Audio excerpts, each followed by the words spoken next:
The street was quiet, the kind of late afternoon calm when the sun slants low, and kids are supposed to be finishing homework, not fighting for their lives. A girl named Maya was walking home 14 skinny frame white t-shirts sticking to her back from the heat backpack bouncing against her shoulder. She wasn't thinking about anything more dangerous than the math test tomorrow. And then out of nowhere, a dark van pulled up alongside her with a screech that cut through the neighborhood like a warning siren. The side door slid open and two men jumped out. Their boots hit the concrete hard. One had tattoos running down his arms like twisted vines, the other wore a cap pulled low. Grab her, the first barked, and before Maya even registered what was happening, rough hands clamped onto her wrists.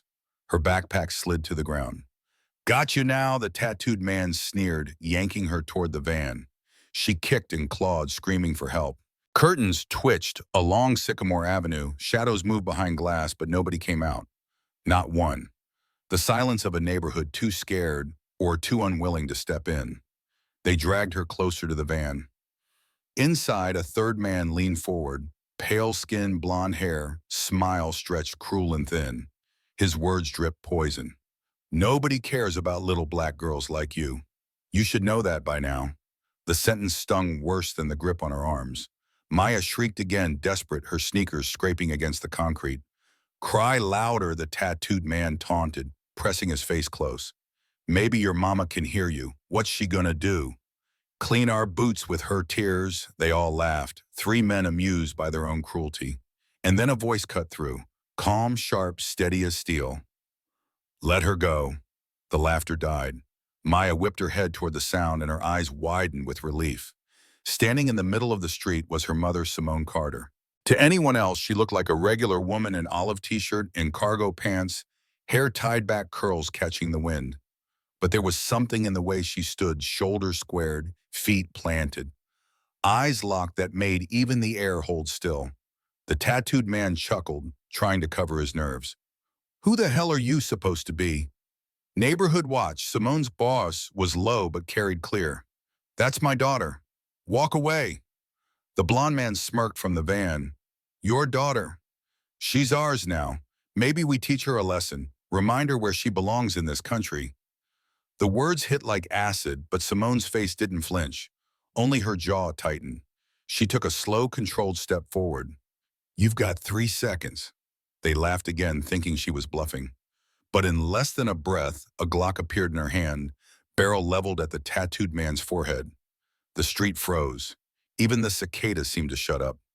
"Or you'll find out," she said, voice cold as stone. The blonde ringleader leaned forward, squinting. "You ain't serious. You're just some angry mom. You don't even know how to hold that thing." Simone didn't blink. "Try me."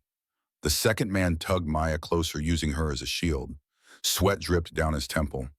"You won't shoot, lady. You got a kid right here. You won't risk it." Simone's lips twitched, not quite a smile, not quite a threat. "I don't miss." For a moment, the world hung suspended, everyone waiting for who would move first. The tattooed man spat on the ground, calling her bluff. That was his mistake. Simone moved like lightning. In a blink, she closed the distance, ripped his arm sideways with a crack that made him howl, and shoved Maya out of their grip. Her elbow smashed into the second man's jaw, dropping him into the van door frame with a spray of blood. Maya stumbled free, gasping, her mother already between her and the men. The blonde leader scrambled for a weapon under the seat, but Simone was faster. She leveled the gun at him, eyes unshaken. "Don't," his bravado cracked. "What the hell are you?" Simone's reply was ice, the last mistake you'll ever make. The tattooed one writhed on the pavement, clutching his wrist. "You're crazy, just some mom." Simone kicked the weapon out of his reach. "No, I'm the mother you should have never crossed." She pressed the barrel against the blond man's cheek, steady, lethal. "You should have done your homework." Simone Carter, 20 years Navy SEAL. "Every scar on my body came from men tougher than you, and they didn't make it home." Their faces drained of color. The weight of her words slammed down harder than her fists. "You picked the wrong family," she hissed. "You thought my daughter's skin made her a target. All it did was mark you for destruction." "Please," the blonde stammered, finally broken. "We didn't know." Simone's voice cut him off. "That's the point. You never cared to know." Maya clung to her mother's arm, now trembling, but safe, whispering, "Mama, don't let them hurt anyone else." Simone glanced at her eyes, softening for a breath. Then Steele returned. They won't. And then she dismantled them. The tattooed man was yanked upright, his arm twisted into a hold that made him scream as she zip-tied his wrists. The second lunged clumsily, only to be swept off his feet, pinned and cuffed in seconds. The blonde tried to run, but Simone's throw was perfect. The pistol she'd stripped from his partner clattered into his ankle, tripping him face first. Before he could crawl, she was on him, knee crushing his spine, arms wrenched back until he sobbed. Her words hissed in his ear. Beg all you want. You'll never touch another girl again. By now, the street was alive. Neighbors poured out phones, raised filming every second. Gasps echoed as they realized she wasn't just some mom, she was trained lethal, unstoppable. One man whispered, "They messed with the wrong one." Simone stood tall, three grown men writhing at her feet. Sirens wailed, red and blue lights washing across the houses as squad cars screeched around the corner. Officers leapt out, weapons drawn. "Step away," one barked. Simone raised her hands, slowly, calm. "They're all yours, careful though they bite." The cops cuffed the men properly, but not before stealing glances at Simone. One officer noticed the trident tattoo peeking from under her sleeve, his eyes widening. "You served," he muttered. Simone didn't soften.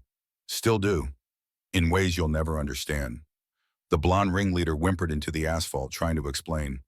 "We thought she was just some..." Simone crouched close, her whisper cutting deeper than any blade. "Just some what?" "Some black mother you thought nobody would miss. Say it." He swallowed hard, unable to speak. Maya stood beside her now, chin high despite her tears. For the first time, she looked down at the men and saw them for what they really were: weak, powerless, defeated. The crowd buzzed, phones capturing every word. Simone's gaze swept over them, her voice flat. "You all watched. Every single one of you stayed inside until I bled for my child. Remember that the next time hate comes to your street." The neighbors shifted, shame flickering in their eyes. The arrested men, once cocky, now begged for protection, not from the law, but from her. And as the cruisers pulled away with them in chains, Simone knelt to face her daughter. "You okay, baby?" Maya nodded, voice small but steady. "I knew you'd come." Simone hugged her tight, closing her eyes for the first time. She whispered, "It's not about what they call us. It's about what we survive and how we rise after." When she stood again, she looked out at the crowd.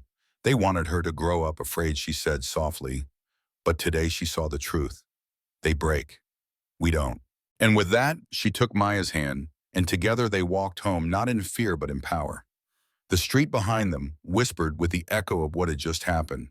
Phones kept rolling, neighbors kept whispering, some in awe, some in shame, with Mama forced to reckon with the truth. They thought she was powerless. They thought wrong. So let me ask you, what would you have done if you saw this happening on your street? Would you have stayed behind the curtain or stepped outside? Drop your thoughts in the comments, because this story isn't just about one mother and one girl. It's about all of us and whether we stand up when hate comes knocking. If this hit you deep, subscribe right now, because these are the stories they'd rather keep silent, and here we make sure they're heard.